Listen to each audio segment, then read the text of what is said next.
सुबह के ठीक 5 बजे थे। पुरी के जगन्नाथ मंदिर में शंख की आवाज गूंजने ही वाली थी कि अचानक गर्भगृह से एक पुजारी भागते हुए बाहर आया। चेहरा सफेद, आवाज कांप रही थी। अरे ये क्या? भगवान का रत्न मुकुट! मुकुट नहीं है। कुछ पल के लिए किसी को समझ ही नहीं आया। फिर जैसे पूरा मंदिर एक साथ सांस लेना भूल गया। वही मुकुट जिसे साल में सिर्फ 2 बार भगवान के मस्तक पर सजाया जाता था, वही मुकुट जिसे देखने लोग दूर दूर से आते थे, आज अपनी जगह पर नहीं था। दरवाजा बंद था, ताला सही था, किसी चीज के टूटने का एक भी निशान नहीं। फिर भी मुकुट गायब था। कुछ ही मिनटों में मंदिर में खुसुर फुसुर फैल गई। इतनी बड़ी चीज कोई अंदर का ही होगा। भगवान के घर में चोरी? तुरंत कैमरे खुलवाए गए। पूरी रात की रिकॉर्डिंग, लेकिन ना कोई अंदर आता दिखा, ना कोई बाहर जाता, ना कोई हाथ बढ़ाता, जैसे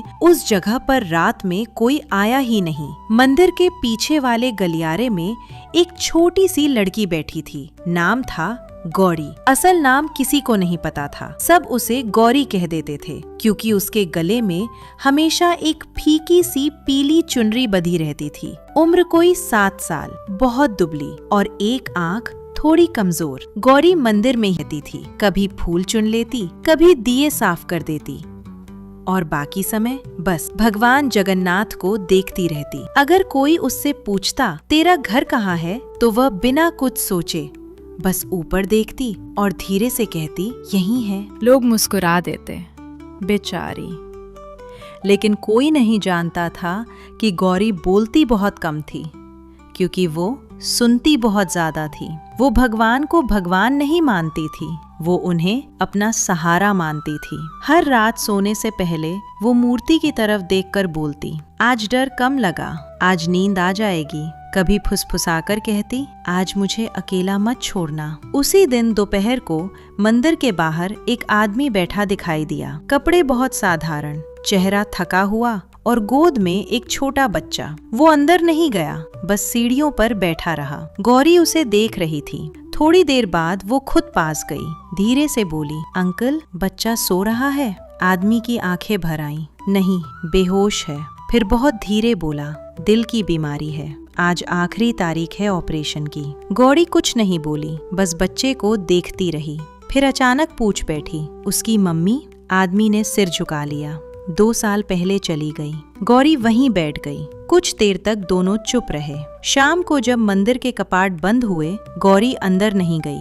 वो पहली बार बाहर ही बैठी रही। रात बहुत शांत थी। दीपक की रोशनी कांप रही थी।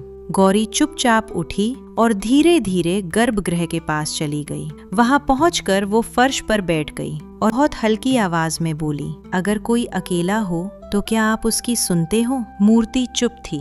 गौरी की आंखें भर आईं। फिर उसने बहुत डरते डरते कहा, अगर कोई बच्चा मर जाए तो उसका दोस्त भी मर जाता है क्या? उसी पल उसे ऐसा लगा जैसे किसी ने बहुत पास से कहा हो, जो सिर पर है वही उतार दो। गौरी सिहर गई। उसकी नजर सीधी भगवान के मुकुट पर चली गई। वो घबरा गई। उसने सिर हिलाया, नहीं, ये तो बहुत बड़ी चीज है। कोई आवाज नहीं आई, लेकिन उसका दिल बहुत जोर से धड़कने लगा। रात बहुत भारी थी। अगली सुबह मंदिर में कोहराम मच चुका था। मुकुट भी चला गया, भगवान का मुकुट। कैमरे फिर से देखे गए, लेकिन फिर वही, कोई नहीं। तभी एक सेवक बोला, कल रात मैंने उस छोटी लड़की को अंदर देखा था। सबकी नजरें एक साथ गौरी पर चली गईं। गौरी पास ही खड़ी थी। उसके हाथ पीछे बंधे हुए थे, जैसे वो पहले से जानती हो। एक आदमी ने कड़क आवाज में पूछा, तू रात को अंदर क्या कर रही थी? गौरी बहुत धीरे बोली, डर लग रहा था। भीड़ में से किसी ने कहा, ये बच्ची हमेशा इधर उधर घूमती रहती है। किसी ने कहा, अगर कैमरे में कोई नहीं दिखा तो यही होगी। गौरी की आंखें भर आईं, लेकिन उसने एक भी शब्द में खुद को नहीं बचाया। उसी समय मंदिर के बाहर अचानक शोर मच गया। वही आदमी दौड़ता हुआ अंदर आया। आंखों से आंसू बह रहे थे। मेरे बेटे का ऑपरेशन शुरू हो गया। अस्पताल वालों ने कहा किसी ट्रस्ट ने पूरा पैसा जमा कर दिया। मंदिर के अंदर सब चुप हो गए। अब सबको जोर समझ आने लगी थी। एक पुजारी ने धीरे से पूछा, किस ट्रस्ट ने? आदमी बोला, नाम नहीं बताया, बस इतना कहा, भगवान जगन्नाथ के नाम से। सारी निगाहें फिर गौरी पर टिक गई। मुख्य पुजारी आगे आए, बहुत सख्त आवाज में बोले, क्या तुमने मुकुट निकाला? गौरी ने सिर हिलाया, हाँ मैं। भीड़ में हलचल मच गई। देखा, मान गई। लेकिन गौरी रो नहीं रही थी। वो बस बोली, मैंने किसी को दिया नहीं, मैंने बस नीचे रख दिया था। सब चौंक गए। नीचे? गौरी ने धीरे से कहा, सीढ़ियों के पास एक बाबा बैठे थे, मैंने उनसे कहा था ये बहुत कीमती है। उन्होंने कहा था कीमती वही है जिससे जान बचे। मंदिर में सन्नाटा छा गया। मुख्य पुजारी का चेहरा बदल गया। कौन बाबा? गौरी ने सिर हिला दिया, मुझे नहीं पता। उसी पल टेक्नीशियन आया। सर, एक बात, कैमरे उसी समय बंद हुए थे जब एक बूढ़ा आदमी सीढ़ियों के पास बैठा था, लेकिन उसका चेहरा रिकॉर्ड में साफ नहीं आ रहा। मंदिर में बेचैनी फैल गई, लेकिन अब भी नियम अपनी जगह थे। मुख्य पुजारी ने भारी आवाज में कहा, बच्ची को अंदर नहीं रहने दिया जाएगा।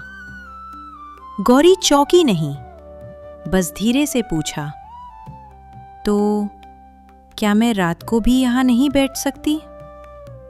किसी ने जवाब नहीं दिया। उसे बाहर सीढ़ियों पर बैठा दिया गया। धूप बहुत तेज थी।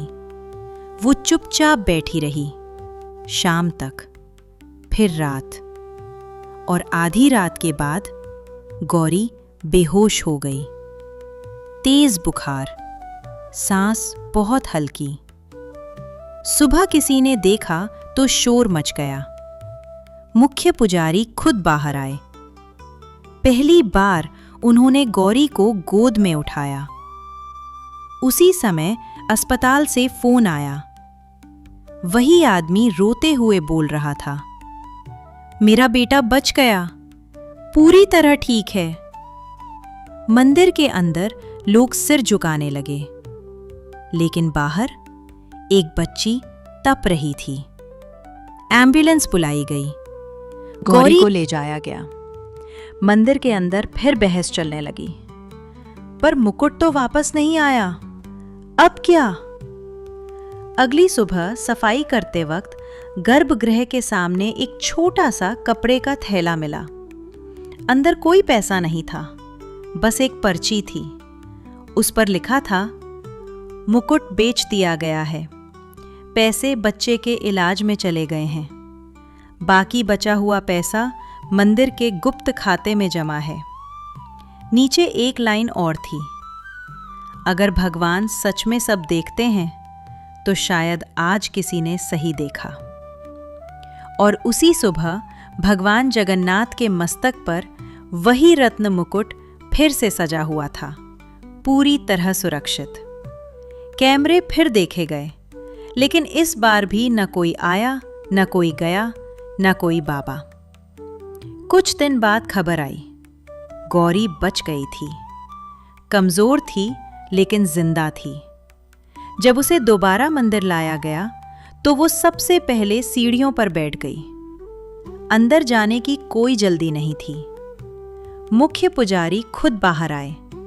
उन्होंने गौरी के सिर पर हाथ रखा और पहली बार बोले, तूने चोरी नहीं की, तूने हमें देर से सही लेकिन सही सवाल सिखा दिया।